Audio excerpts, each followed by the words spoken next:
Nishukuru serikali yetu kuu, the president, the cabinet for giving us that. You may not understand what it means.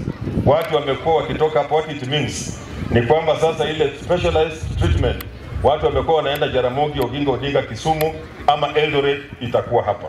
Na hiyo wamesema kwamba is going to be supported by African Development Bank and also the national government. We shall have a doctor's plaza. Tutakuwa tunafanya all these complicated operations zitafanywa sasa hapa. That is not a mean achievement, it's a big achievement.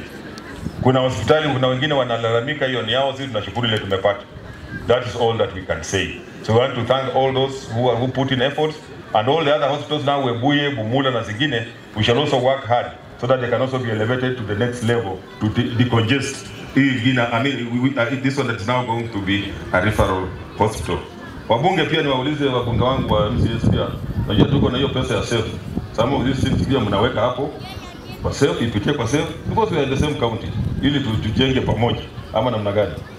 Namna hiyo, you know what I mean. Nitawaambia ni wapi tutaweka, gani mimi nitaweka, so that at least we are able to take our county forward. Otherwise sina maneno mingi, ni kushukuru tu our musicians. Asanteni sana kuja ku-entertain sisi as youths, and continue supporting you.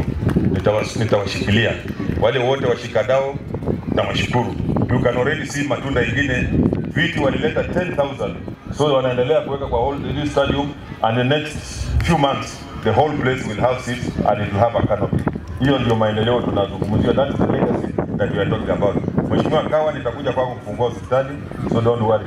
The next 2 weeks I will be there ili tuweze 1 minute.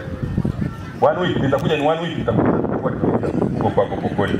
Otherwise now without kwa sababu najua mko na session, nataka we move to the second stage, lakini wacha watoto wakuje watu entertain kidogo as we prepare to. Thank you very much, Excellency.